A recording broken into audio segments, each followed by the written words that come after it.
he came up to me one day and he says, uh, "You know, you're a household name now, right?" And this is after like 3 or 4 months of doing DJ sets.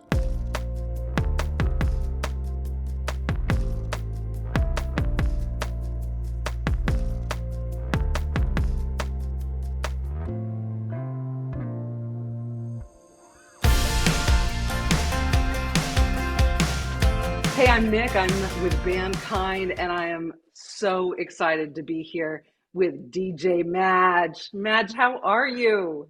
I'm great. I am good. Good to be talking to you. I know we've been planning this for a while, so thanks for having We me. have been. I'm so glad. I know you have had a rigorous schedule, really. It seems like as long as I've known you, you like to keep it going. Is that true?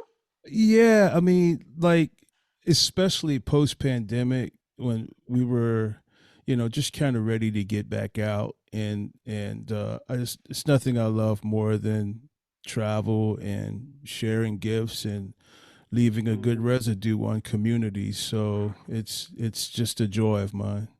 Well said. And you have done that for a long time. Virtual Frequency used to be a radio show that you would do and really expose um, the unexposed music and kind of be a tastemaker of the hip hop format. Wouldn't you say that was what the vision was for that way back in the day? Sure, like I kind of cut my Kind of, teeth on radio yeah. um when I first got to Nashville. That was like I moved here with a group, and we were here to get the record deal, etc. But WFM at the time was about to expand in several markets, and they wanted a hip hop show. This was back in the day, so I kind of cut my teeth on radio in on that campus. They kind of groomed me from being the guy out doing mobile clubs, arenas, and then learn how to hit a post, Yes. Oh, right? yeah. And station identification and all the politics with radio. So that was for a season, but then I kind of went full time into making music. And I just remember saying, if I ever could get back into radio once I got into music production, that I would want to do something that kind of married my radio experience with my now producing compilations, Yes. etc. So virtual frequency was like the perfect thing at the time. We were all at Goatee Records just Yeah, we having a were. ball.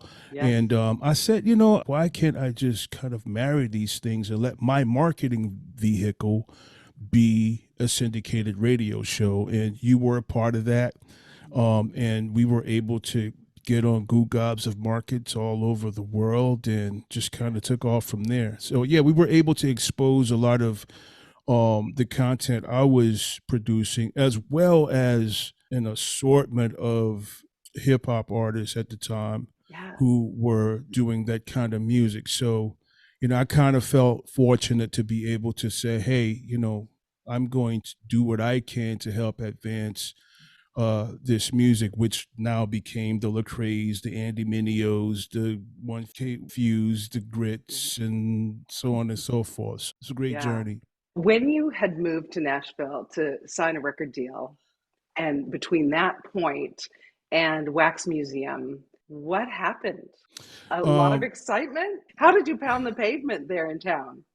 well, I was one of the only people doing what I was doing when I was first came to Nashville. So it started with sessions with any and everybody in town. Nick, I came to Nashville like on a Tuesday to do a session, and I was scheduled to leave that Wednesday or Thursday, and I didn't leave for like another 3 weeks because there's this DJ in town and he Yeah. understands how to work his way around the studio. Oh, he's a Christian, and he Yes. understands to not use copywritten stuff. So Yes.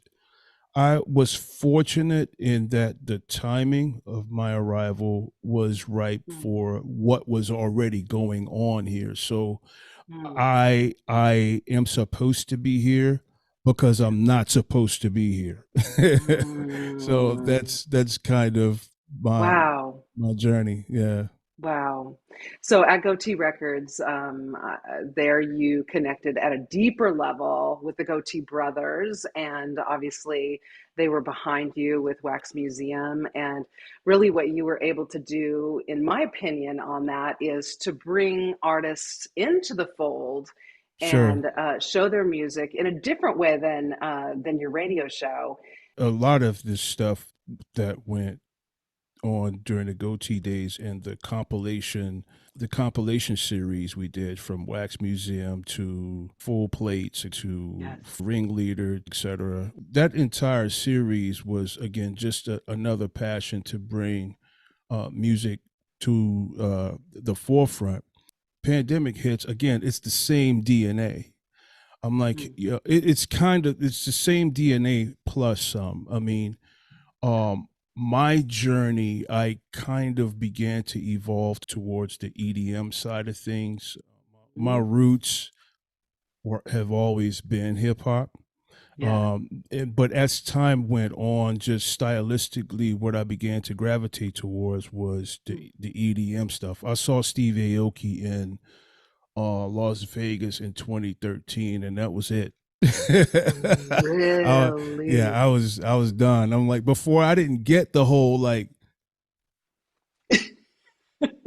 what is Right. he doing, like what exactly is going on. But I Right. once I began to understand the science of being a concert DJ and understanding the that the DJ then became the artist. Like you have one Yes. guy in a Yeah. field, it's somewhere in Belgium or wherever, and Right. there's hundreds of thousands of people came to see that one guy curate an Yeah. experience. So the the face of it is a little different for me, Yeah. but the DNA is still consistent with everything that I have always been doing. So Whew. pandemic hits, and I was releasing music during the time, and I'm at home, I'm a creative, and I'm like, I have to do something. And Yes. I began to see this influx of online performances of which Yeah. DJs were spearheading, Yeah. and I got to talking to a few techie guys and a few roadies, and they're like, "Sure, we just want to get out of the house," you Yeah. know what I It's mean? true. And so we did uh, uh, a broadcast. We took over Chris Tomlin's Instagram, Mandisa's Instagram. We took over. We did like Instagram takeovers, and it Yeah. started to get traction. I did some stuff on my Instagram at first, and then we did other stuff. But long story short, uh, we kind of graduated to doing full on virtual sets. You can go to thefamdp.com/past shows to see some of the stuff we were Yes. doing. But it kind of graduated to full on virtual sets in the model of the Tomorrowlands and the Insomniac events and a lot of the virtual stuff that was going on online. And so people began to gravitate towards it. There was a strong mental health element that we began to incorporate in it because we began to understand people were needing a Mm. little hope. And so, Yeah. once again, it's a message, it's music, it's a method, and the entire DNA of it is still consistent from day one. We went so far as to, be able to pipe people into the actual performance, Oh my God. and allow people to be a part of it. So we eventually took over Toby's. We did takeovers of his Facebook page of Mhm. uh, 5 million people, not too much. He came up to me one day and he says, "You're a household name now, right?" And this is after like 3 or 4 months of doing DJ sets on his Facebook page, my YouTube page, and a few other online properties. So he kind of put gas on my career.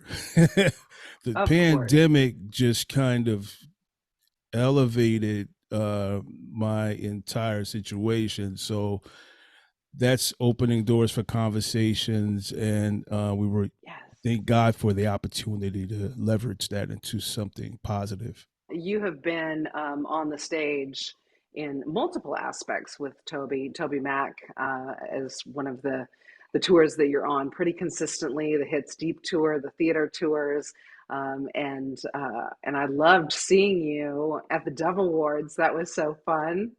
Yeah, yeah, we love Jackie and the team, and just how that entire institution has continued to blossom. Hmm, so true. And I hear that they have some big ideas. Speaking of big Yeah. ideas, Madge, I think you also are kind of butting into some new ideas here. Tell us about that a little bit.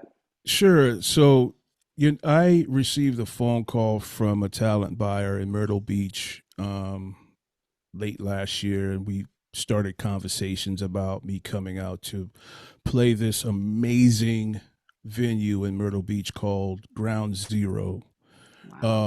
And he uh, was one of his things was, hey, do you mind coming out to speak to some schools? I'm like, I'm not a speaker, man. I'm the music guy. I curate live experiences, and the Yeah. more I thought about it, I guess there was this voice in my head saying I didn't have anything to say, which was an Mm, absolute lie. yeah. And having gone down the path of mental health, emotional health, etc., I realized that I did have something to offer. So we went August of 2022, spoke in the schools. I went and just kind of shared some of my life experiences, losing my father to suicide, seeing it happen, um, and just some of life's disappointments, but Mm, understanding the importance of how community was able to surround me throughout my life so that I don't become another one of those statistics. yeah. Um, Wow. and so we went into schools. I was able to share some of that information, did a concert later on that night, went great. I'm like, okay, there's something here. And actually, Wow. the time in the school was probably my favorite part because it's so new and I was able to inspire and Yeah. give inspiration just in a different way with a different muscle. Yeah. Yeah. And Yeah. so in this season, it looks like we're going to be opening up more conversations to get into uh, junior high, high schools, colleges, in the daytime, and then do the show. Maybe spend 2 or 3 days in the city speaking Yeah. into schools, and Yeah. then do the big rave Oh my gosh. citywide a couple Whew. days later. So yeah, Wow, that is massive. Such a great connection for so many people, but also for you to be able to have that platform, you know?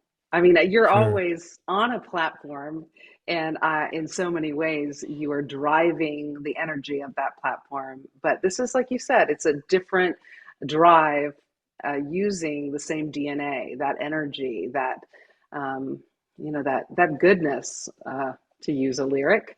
Um, Yeah. that seems like such a good fit. Yeah, and it's again, it's just about curating experiences, and Yes. I feel like in our space we have a lot of resources that are geared towards humanitarian efforts, whether it's your Compassion Internationals, your World Visions. We're Yeah. digging wells, we're putting clothes on people, we're Yeah. building houses, Habitat for Humanity. But I think there's and I am and there's also the straight up evangelistic uh uh live events that are out there. What I do feel is a missing piece is live events that can help our young people navigate towards conflict resolution, Hmm. dealing with some of the, hey, my parents had a divorce, hey, I Mhm. made some decisions that I'm regretting, hey, Yeah. I, you Wow. know how how do we help young people specifically young people deal with trauma early on versus be strong, suck it up, and then we have years later of all kinds of things that come out of that. So I think True. there's a live event thing, Nick, that wants to happen from the body Hmm. to the global community that goes out and creates what I call talk. Let's teach young people to talk. Time, Yes.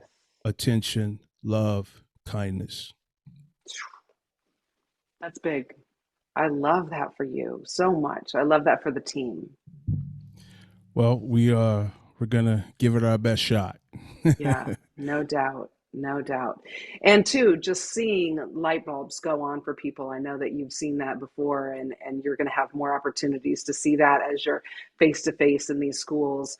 But when they do realize from someone that they feel brings credibility to them and Sure. honesty and authenticity, you're going to see that come on for them, that they can ask those questions without being judged, or they can regret without living with regret for There the you rest of go. their lives, you Love know? it. Love it. Yeah. Love it. Yeah, I always say, our journey in life as human beings is it's like we have this tension we tend to encounter, and if you work out or if you do any kind of moving around for a little bit, you get what they call knots in your Mm, body, where well, our souls get knots in them called trauma, um, both of which need to be worked out at a mm, very deep level. And there are things that we have to take the time to process, and yeah. so we want to be part of the answer of Hmm. just being able to give our culture, specifically young people, permission to be Hmm. vulnerable, to be transparent. If for any reason you wanting to look deeper into some of these things, you can visit djmaj.com/get help. You do not have to suffer in silence. Transparency and vulnerability, or they are all officially in style. Also, um, if you are interested in us coming to your schools, you can check out djmaj.com/schools. And we'd love to come and serve your community. Tons of information there. So Mm. Thank you, DJ Madge. So much blessing on what y'all are doing, and I know it's going to return with a rich harvest. that's our prayer anyway. Amen. Yeah, Yeah. amen. Well, thank you so much. I've been here with DJ Madge, and we'll let you know more information and those links again here on Bandkind. Thanks, Nick.